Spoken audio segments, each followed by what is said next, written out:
नमस्कार दोस्तों, मेरा चैनल कथा भक्ति सागर में आप लोग का स्वागत है। आज हम बहुत ही सुंदर एक शिव जी की कथा सुनेंगे। एक समय पार्वती जी की जया विजया नाम वाली सखियां उनके पास आकर विचार करने लगी। सखी, सब गण रुद्र के ही हैं। नंदी भृंगी आदि जो हमारे हैं वे भी शिव जी के ही आज्ञा पालन में तत्पर रहते हैं। जो संख्य प्रथम गण हैं उन्हें भी हमारा कोई नहीं है। वे सभी शिवज्ञा परायण होकर द्वार पर खड़े रहते हैं। यद्यपि वे सभी हमारे भी हैं, तथापि हमसे हमारा मन नहीं मिलता। अतः पाप रहित आपको भी हमारे लिए एक गण की रचना करनी चाहिए। जब सखियों ने पार्वती जी से ऐसा सुंदर वचन कहा तब उन्होंने उसे हितकारक माना और वैसे करने का विचार भी किया। तदपरांत किसी समय जब पार्वती जी स्नान कर रही थी तब सदा शिव नंदी को डराकर धमकाकर घर के भीतर चले गए। शंकर जी को आते देख स्नान करती हुई जगजननी पार्वती उठकर खड़ी हो गई। उस समय उनको बड़ी लज्जा आई, वे आश्चर्यचकित हो गई।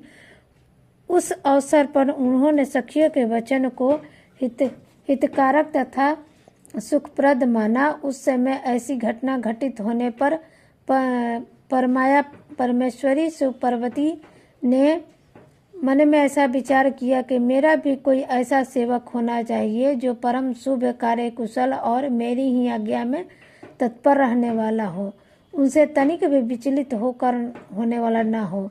यह विचार करके पार्वती जी ने अपने शरीर के मैल से एक ऐसा चैतन्य पुरुष का निर्माण किया जो संपूर्ण शुभ लक्षणों से संयुक्त था। उनके सभी अंग सुंदर एवं दोष रहित थे। उनका वह शरीर विशाल परम शोभायमान और महान बल पराक्रम से संपन्न था। देवी ने उसे अनेक प्रकार के वस्त्र, नाना प्रकार के भूषण और बहुत सा उत्तम आशीर्वाद देकर कहा, तुम मेरे पुत्र हो, मेरे अपने ही हो। तुम्हारे समान प्यारा मेरा यहाँ कोई दूसरा नहीं है। पार्वती जी के ऐसा कहने पर वह पुरुष में उन्हें नमस्कार करके बोला, माँ, आज आपको कौन सा कार्य आगे पड़ा है, मैं आपके कथनानुसार उसे पूर्ण करूँगा। गणेश जी के ये पूछने पर पार्वती जी ने अपने पुत्र को उत्तर देते हुए बोली, तात, तुम मेरे पुत्र हो और मेरे अपने हो, अतः तुम मेरी बात सुनो। आज से तुम मेरे द्वारपाल हो जाओ। सतपुत्र में मेरी आज्ञा के बिना कोई भी हठपूर्वक मेरे महल के भीतर प्रवेश न करने पाए, चाहे वह कहीं से भी आया हो, कोई भी हो। बेटा, या मैंने तुम्हें बिल्कुल सत्य बात कही है। यो कहकर पार्वती जी गणेश जी के हाथ में एक सुदृढ़ छड़ी दे दी। उस समय उनके सुंदर रूप को निहार कर पार्वती जी हर्षमग्न हो गई। उन्होंने परम प्रेम पूर्वक अपने पुत्र का मुख चूमा और कृपा परमवश को छाती से लगा लिया। फिर दंडधारी गजराज को अपने द्वार पर स्थापित कर दिया। बेटा नारद, तदपरांत पार्वती जी महावीर गणेश पार्वती की हित कामनाओं से हाथ में छड़ी लेकर गृह द्वार पर पहरा देने लगे। उधर शिवा अपने पुत्र गणेश को अपने दरवाजे पर नियुक्त करके स्वयं सखियों के साथ स्नान करने लगी। मुनि श्रेष्ठ, इस समय भगवान शिव जो परम कौतुक के तथा नाना प्रकार की लीलाएं रचने में निपुण हैं, द्वार पर आ पहुँचे। गणेश उन्हें पार्वती पति को पहचानते तो थे नहीं, अतः बोल उठे, देव माता की आज्ञा के बिना तुम अभी तक भीतर न जाओ। माता स्नान करने बैठी है, तुम कहाँ जाना चाहते हो? उस समय यहाँ से हट जाओ। यो कहकर गणेश ने उन्हें रोकने के लिए छड़ी हाथ में ले ली। उन्हें ऐसा करते देख शिव जी बोले, मूर्ख, तू किसे रोक रहा है? क्या तू मुझे नहीं जानता? मैं शिव के अतिरिक्त और कोई नहीं हूँ। फिर महेश्वर के गण से समझकर हटाने के लिए वहां आए और गणेश से बोले, सुनो, हम मुख्य शिवगण की द्वारपाल हैं और सर्वव्यापी भगवान शंकर की आज्ञा से तुम्हें हटाने के लिए यहाँ आए हैं। तुम भी गण समझकर हम लोगों ने मारा नहीं है, अन्यथा तुम कब के मारे गए होते। अब कुशल इसी में है कि तुम स्वयं ही दूर हट जाओ। क्यों व्यर्थ अपनी मृत्यु बुला रहे हो? तब उन्होंने कहा, कि जाने भी दो गिरजानंदन। गणेश निर्भय भी बने रहे। उन्होंने शिवगणों को फटकारा और दरवाजे को नहीं छोड़ा। तब उन सभी शिवगणों ने शिव जी के पास जाकर सारा वृत्तांत उन्हें सुनाया।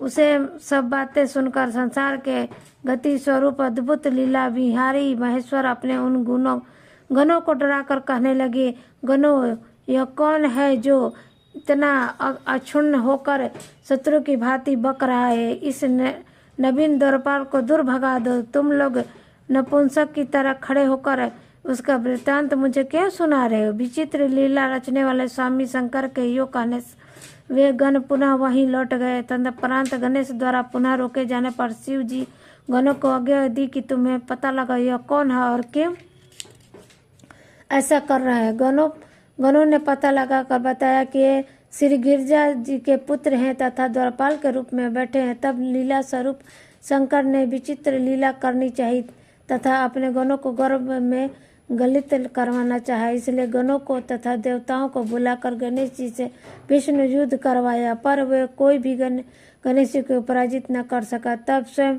शूलपति महेश्वर आए। गणेश जी ने माता के चरणों का स्मरण किया और तथा शक्ति ने उन्हें बल प्रदान कर दिया। सभी देवता शिव जी के पक्ष में आ गए। घोर युद्ध हुआ।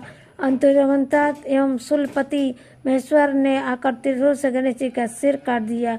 जब यह समाचार माँ पार्वती को मिला तो वे क्रुद्ध हो गई। उन्होंने तो बहुत ही शक्तियों को उत्पन्न करके उन्होंने बिना विचारे उन्हें प्रलय करने की आज्ञा दे दी। फिर तो शक्तियों द्वारा प्रलय मचाई जाने लगी। उन शक्तियों का यह जलमग्न तेज सभी दिशाओं को दग्ध सा किए डालता था। उसे देखकर वे सभी शिवगण भयभीत हो गए और भागकर दूर खड़ा हुए। इस समय तुम दिव्य दर्शन नारद वहां आ पहुँचे। तुम्हारा वहां अनेकों का अभिप्राय देवगणों को सुख पहुंचाता था। तब उन्होंने मुझ देवताओं को शक्ति को शंकर को प्रणाम करके कहा कि इस विषय में आपको मिलकर विचार करना चाहिए। तब पार्वती के यो कहने पर तुम सभी ऋषियों ने उन देवताओं के पास आकर सारा वृत्तांत कह दिया। उन्हें सुनकर इंद्र आदि सभी देवताओं के मुख पर उदासी छा गई। वे शंकर जी के पास गए और हाथ जोड़कर उनके चरणों में नमस्कार करके सारा समाचार निवेदन कर दिया। देवताओं का कथन सुनकर शिव जी ने कहा, ठीक है, जिस प्रकार सारे त्रिलोकियों को सुख मिल रहे वही करना चाहिए। अतः उन्होंने उत्तर दिशा की ओर जाना चाहिए और जो जीव पहले मिले उसका सिर काटकर उस बालक के शरीर पर जोड़ दिया जाए।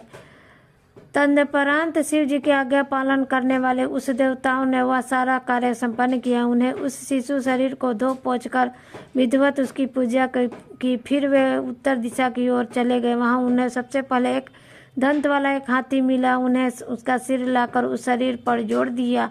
हाथी के उस शरीर को संयुक्त कर देने के पश्चात सभी देवताओं ने भगवान शिव के आदि को प्रणाम करके कहा कि हम लोगों ने अपना काम पूर्ण कर दिया। अब जो करना शेष है उन्हें आप लोग पूर्ण करें।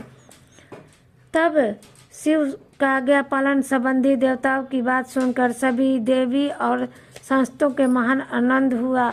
तत्पश्चात ब्रह्मा विष्णु आदि सभी देवता अपनी स्वामी निर्गुण स्वरूप भगवान शंकर को प्रणाम करके बोले, स्वामी, आप महात्मा के जिन लोगों तेज से हम सभी उत्पन्न हुए हैं उनका वही तेज वेद मंत्र के अभियोग से इस बालक में प्रवेश करे। इस प्रकार सभी देवताओं ने मिलकर वेद मंत्र द्वारा जल को अभिमंत्रित किया। फिर शिव जी का स्मरण करके उस उत्तम जल को बालक के शरीर पर छिड़क दिया। उस जल का स्पर्श पाते ही बालक शिवेच्छा से शीघ्र से चेतना युक्त होकर जीवित हो गया और सोए हुए की तरह उठ बैठा। वह सौभाग्यशाली बालक अत्यंत सुंदर था। उसका मुख हाथी का सा था, शरीर का रंग हरा लाल था, चेहरे पर प्रसन्नता खिल रही थी, उसकी आकृति कमनीय थी और उसकी सुंदर प्रभा फैल रही थी। मुनिवर पार्वती नंदन उस बालक को जीवित देखकर उसका उपस्थिति सभी लोग आनंद मग्न हो गया और सारा दुख विलीन हो गया। तब हर्ष वियोग होकर सभी लोगों ने उस बालक को पार्वती जी को दिखाया। अपने पुत्र को जीवित देखकर पार्वती जी परम प्रसन्न हुई।